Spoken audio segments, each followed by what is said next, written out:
welcome to my channel. Love is blind. This is not what it is. What it was supposed to give, that's not what it is. No, love is blind. What is this? What is that? Listen, I could speak for a lot of us. We're not expecting the love story we got from Cam and Lauren, Amber and Matt, also known as Barnett. We didn't expect that. But at least give us make one real couple. Like, none of these couples, like, they basically just rushed to it and like listen to say, hey, I got engaged or I got married and love is blind. Because that's just not how it is.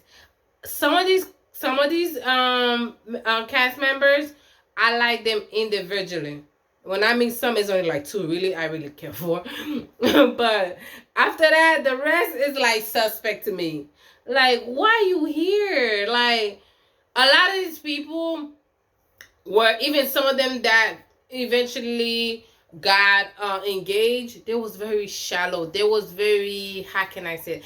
There was very, the purpose of it is not here to basically judge someone based on the outside physically. It's what's in the inside. And then some of them, they had to be reminded, this is not what this experience is about. It's about getting to know the person on the inside. Because I'm like, did y'all go through the same process? I'm not saying last season, first season did not have it. But this is not it. This isn't it at all. But let me tell you something. The same way we did not know about Love is Blind, season 1, you guys made us wait, 2 years? Look how it turned out. Sometimes waiting is okay. Listen, I could speak for myself and myself only. I don't mind waiting another year. If you guys wanted to, quote unquote, perfect it, make sure that you guys was ready, I wouldn't mind waiting another year, because we waited, 2 years? They was already married almost 2 years. A year and change. After the whole experience started. You don't think we don't mind wait another year and change or 2 years for the next episode, for the next season? Because what you gave us, basically you guys just rushed it through. Like, no, listen. Basically, this is not in any particular order. I'm just going off whoever I can remember on top of my head. Shane and Natalie was the couple. Shane had a triangle with this girl named Shayna. She got what she said. Oh, Natalie put her claws on Shane. She claimed that's his. I'm like, girl, ain't nobody that's yours. So not just because you claim it doesn't mean he's yours. We all here to what? To get to know that person. At the end of the decision, it is up to that guy if he wants to commit to either one of you guys. Just because she's like, hey, he's mine, doesn't mean anything. We all have a fair chance. It is what it is. If he does not reciprocate the feelings, that's different. But if he is, and you know shit was feeling you, Shayna, you can't get intimidated by Natalie. Oh, that's mine. He said, girl, please. Because he was feeling you more. But when you pushed him to the side, he basically gave Natalie the chance. Because he said, what he said, Shane was like, hey, I like Natalie because she is I get that. But does that mean that you're gonna choose her? And knowing that I felt like the connection you had with Shayna was stronger, but it is what it is. That's not here there. But listen, I felt like Natalie just settled on Shane, because I guess that's the typical guy she in her head she normally go for, and then she went with it. Which I'm like, girl, they're personally to me, when them bonding on the pod did not mesh. And I was not surprised later on, even though they're eventually stuck together. Shane was like, oh, the dynamic is different outside the pod. Oh, duh, of course it is. You guys was locked up for 10 days. 10 days straight. Like, what you guys expect? That's whatever. That's not here or there. Next couple is Danielle and Nick. I'm not gonna lie to you. This couple, I literally, their experience in the pod, I fast forward everything. I did not want to hear these people. All I got a glimpse was her overcome. Basically, they're both trying to overcome the insecurities especially with her. She lost tons of weight, and she's not sure of herself. She wants somebody to love her for who she is, and she feel like she's gonna fall back to be her heaviest, her size. So, and then Nick was very comforting and reassuring her. That's how he felt, and then assuring her, listen, that's not gonna happen. Blah blah blah blah blah blah. That was it. Then they went to Mexico for a pre-honeymoon, and they met all the couples. And then basically, Daniela got sick. I don't know, food poison. She got sick. She couldn't come to the group meeting where everybody met each other. And then, listen, Nick, instigator. Nick sitting here this is another character that's part of it. I gotta speak. He was basically pushing another cast member to, hey, go talk to her. Knowing the situation he was in, and you already know the person he picked was like, Nick, come on now. This is so high schoolish. Come on now. Cut that out. But hey, thank God I fast forward him for a reason. God knows why. Because listen, you're a shit starter. You really start stuff. That's a shit starter for real. Like, come on now. But I would say, let's go to Jared now. Speaking of that, Jared and Ivana. Iana. I do apologize. Iana, I believe.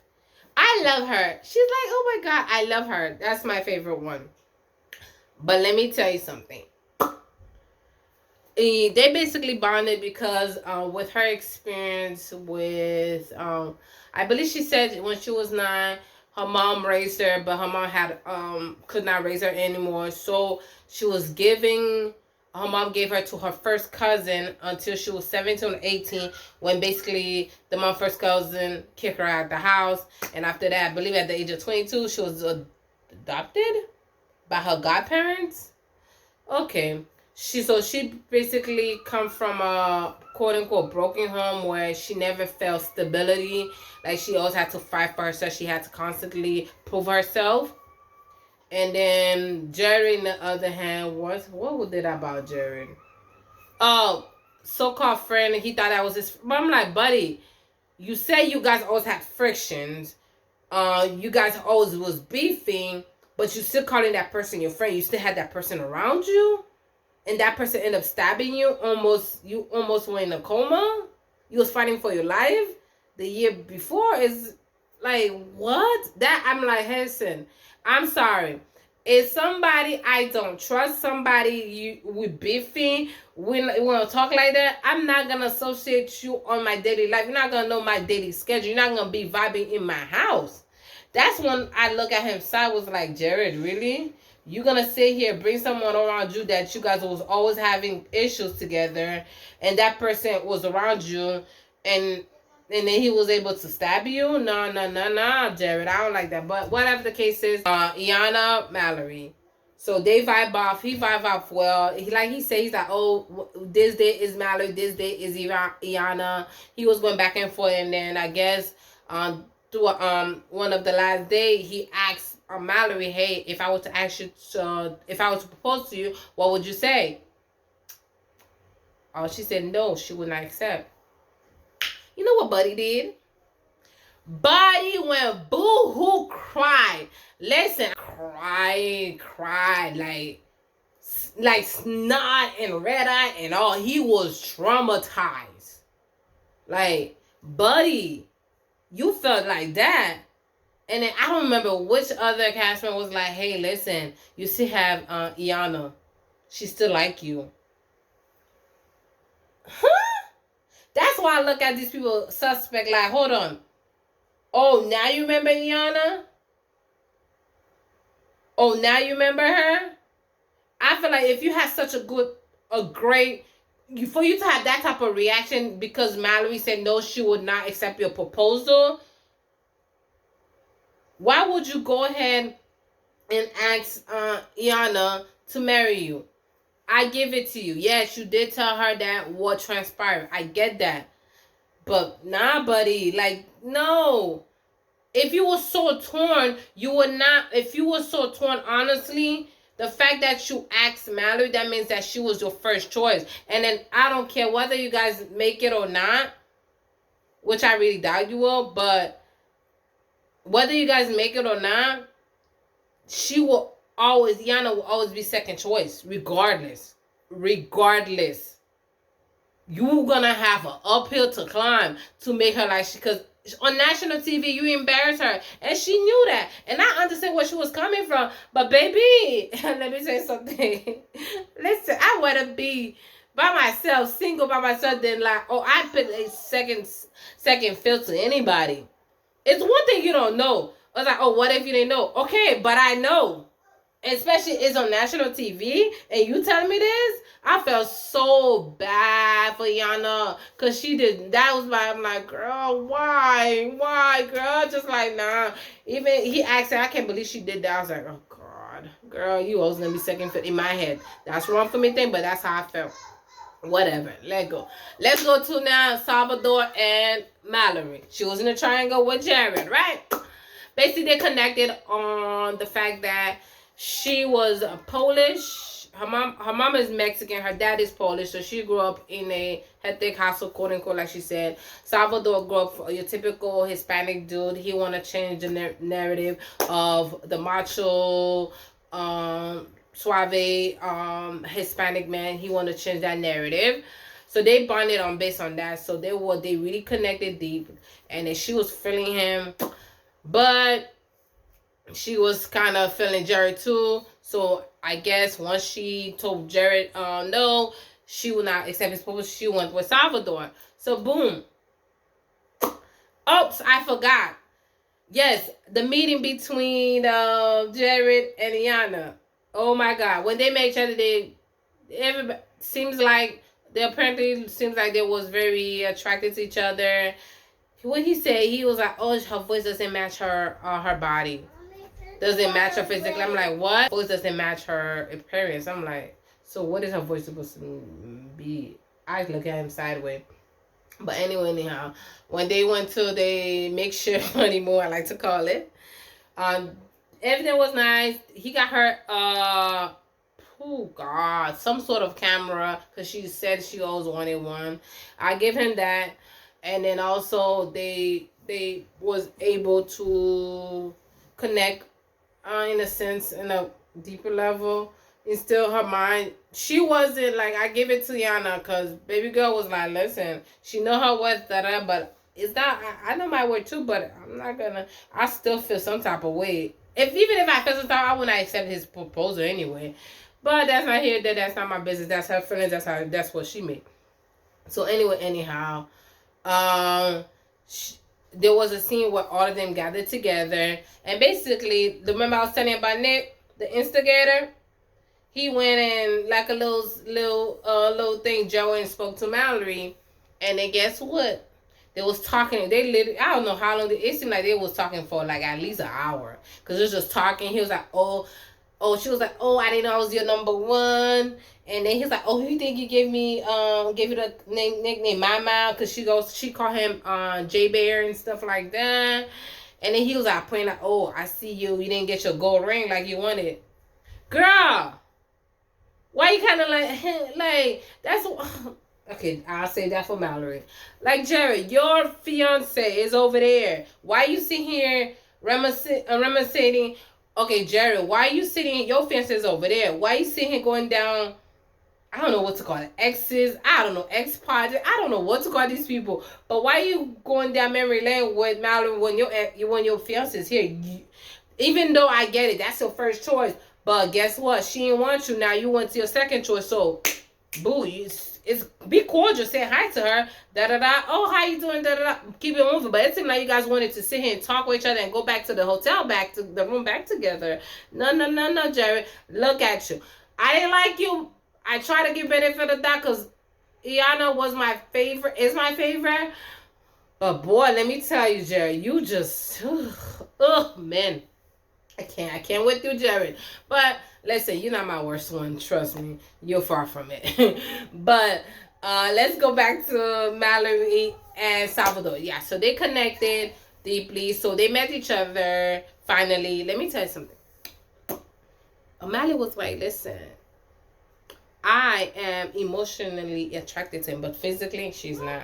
I'm like, I guess everybody have their own taste of what they're. I'm like, he's not a bad looking guy. he's on the short side, because I know female wise, I don't care me personally, but I guess female, because he literally was her height or like a few inches shorter than her, and she was wearing a little bit of heels. So I'm like, she probably wanted someone taller, like a 6 foot, like a Shayna or Jared height type of thing. That's basic. The way her reaction was, she was like, remember I told you guys, this girl said she wasn't attracted to him physically. He is a attractive guy, but she's not physically attracted to him. I don't know how does that make sense? I got a problem with her and Shake. He's coming next. I got a problem with these two. How the person is physically attracted, but you're not attracted to them? Make it make sense, people. How? I don't get that. But anyway, anyhow, the same scenario I told you, they met. She was blase with Jared, talking. You know, the next scene, this girl went and go ahead and start a craziness with Salvador. She basically was like, Salvador was like, listen, I overheard you were saying that, something about, this is not long term, or you don't see you guys getting married. Marriage is not the end deal for you guys. And then Salvador was really hurt about that. You understand? And then he didn't check, he questions that, well, what he went through is, I already told you, why you even asked me this question? And then he asked her about the ring and stuff. He's like, why didn't you just tell me? She's like, I like it. She basically twisted it, make it seem like it was his fault. I literally wanted to strangle this girl. Like, girl, the man is trying to express to you, listen, this is what's bothering him. Instead of just pushing his feelings aside and trying to make it's like his fault, but technically you at fault with that. But listen, remember I told you guys, hey, she find him he's physically attractive, but she doesn't find him physically attractive. It seems like they did the boom boom. But guess what? I'm like, wait, you don't find him attractive, but he's physically attractive. Oh my God, I can't with these people. Oh my God. Next one, Shake. Oh my God, Shake and Dipti.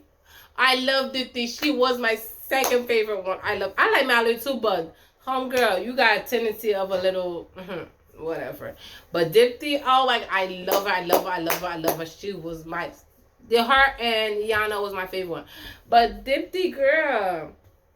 And Shake with his shallow behind, because all he knows, he's like, what size are you? What basically trying to find out what their size, so that way he could guess and stuff like that. So anyway, anyhow, so they bonded because find out they both Indians. Neither Shake or Dipti ever dated outside their they dated outside their, they only dated white people. So Shake never dated nobody else but white girls. Dipti never dated anybody else but white boys. So it's like, that's, I guess, in this quote unquote, they bonded over the fact that neither of them ever dated within their race or their coach. I can't even say the race, culture, both. So they bonded. I guess he was like, listen, because I guess one of the men was like, yo, you can't keep sitting here judging the person, want to ask things that doesn't make sense. We're supposed to get here. The purpose of the experience is to get people within deeper thoughts and stuff like that. And I guess he had an aha moment. Then all of a sudden he wants to get to know Dipti more. He wanna not to judge her based on what she might not look on the outside. So I guess once he let his quote unquote wall down, they was able to get closer, and then they got engaged. When they met, he was all over her, grabbing her like, "Ooh, I find her attractive." Did he say that? It's like, "Oh, she's not what I expected. Oh my gosh, she's gorgeous, she's beautiful." Let me tell you, Shake is, let me tell you, this guy, he fooled this girl Dipti so much, because throughout the whole experience so far, in the first five episodes we've seen, he is very touchy feeling with this girl. You would not think he wasn't physically attracted to her. Remember I was telling you guys about the scene where everyone met? Did you know Buddy, when pulled Jared aside, was like, listen, she is more like my aunt. She is one of the hottest, dopest girl that I know. But I'm not physically attracted to her. I don't find her sexually appealing. Like, Buddy, all the scenes, all you do is grabbing onto her. But listen, I need to check producers on Love is Blind. You guys know she lost a ton of weight. I think she said 70, 80 pounds. I'm so sorry. You know how even people that never lost that much dramatic weight and don't have that skin, that loose skin, you know how insecure we are. And you know the fact that she has those loose skin for all her accomplishment, and for you guys to constantly hammering, all I see, even underneath the water, and you see her loose skin, like, yo, I felt so bad for her. And you know that's one of her insecurities. I knew I did not like, yo, producers, y'all wrong for this. Y'all came for, y'all honestly, y'all did not even come for the for the genuine connection. Y'all just came for the shenanigans. Y'all just came for the drama for this season. I'm gonna tell you what it, because I do not like how you guys did it, because that was wrong. There was too many occasions. You guys, I seen too many focus. You guys gotta just focus on top. And you guys knew how much of an issue, and for you guys to do that, no, I don't like that. I don't like that. That's the reason why I cannot. No, they aggravate me. But Shake is a piss. Shake is a piece of gum. He's a. Okay, Shake is a piece of. You know what? He ain't nothing. He ain't nothing in the sense of he did her dirty. He will be doing her dirty based on what it seems like. And if by the glimpse of hope they made it down the aisle, they got married, who, baby? If any of these couples made it down the aisle and got married, which I doubt it, but if they do, who, baby? Baby, let me tell you now. They're already filing for divorce as of by the end of this week. Cause baby, let me tell you something. The things these people, I'm like, tell her, yo, it's like he's telling her one thing, but what he's communicating with her, it's not what it is. You're so touchy feeling, but you don't feel like that. But you're making her she's so secure. I'm like, yo, that my trick. No, man, that ain't cool. But whatever. Done with Shake and Dipty. The next couple we have is Shayna and Kyle. Oh my God, atheist and religious. Oh, that's all I gotta say. Basically, Shayna, she was feeling like I told you, he was in triangle with Natalie. I like Shayna too, cause hey, I don't listen, but she was a little too. She should not have let Natalie get to her head. But Shayna basically, when she see Natalie, was like, hey, claim that's my man, she's my man. She went and go settle for second best, and second best was basically the man's like, unless I'm an atheist, but I'm gonna shit. Like, yo, this girl said the last time she got engaged, she should trust her intuition because it was telling her not to go through with it. And now you guys have fundamental issues as far as religion. You say you're not gonna change your ground. He's not gonna change his ground. Why are you staying? Why are you going through this process? And when they met each other, baby, she stayed so far away, like he was trying to grab her, and she's like, she's another one. Instead of saying, hey, I don't find you attractive, she was like, well, man, I'm really thinking about the fact that he's not gonna change his way. I'm not gonna change my ways. That's my fundamental belief. I believe in this. Girl, just now you got the physical aspect, is that it? But honestly, you know what I think though? She actually went through it. You know what? I think she actually went through it so she could meet Shane. Or vice versa. She could meet Shane and so Shane could see her, so Shane could just change his mind. That's what I think it is. I'm telling you. I have a feeling that's what it is. It cannot be nothing else but that. She just want to meet Shane and make Shane's... She just want to meet Shane so Shane could second guess his decision to Natalie, because she know she will be his type. And especially they got that chemistry. Regardless of what people think, I really do like them. Honestly, that's the one couple I know. If they make it to...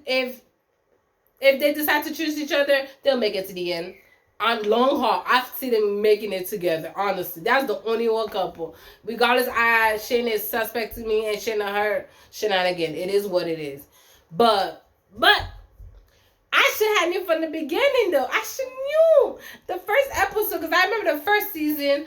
The intro was basically a walkthrough. Everyone walked through the mansion. This one, they just did a walkthrough through the hallway through the mansion. They didn't like it was different. It was giving me low budget. It was giving me. It's like, you know how it's not, you have a project done, and you were supposed to get, you had a time to do it, the project, but guess what, you waited last minute, so guess what, you crap everything together and hope for the best. That's basically what the producers of Love is Blind did to people. Like, come on, Love is Blind, make it make sense, guys. No, please, season 3. And you guys did wrong. I believe that was the Chicago one. Nah, you guys gotta do better. I don't mind waiting 2 years. I don't mind waiting a year, but don't do that. That's not it. Y'all need to, y'all need to cast better, because these people that was there, those weren't it. They was not it. Collectively, individually, yeah, but collectively, nah, this not it. No.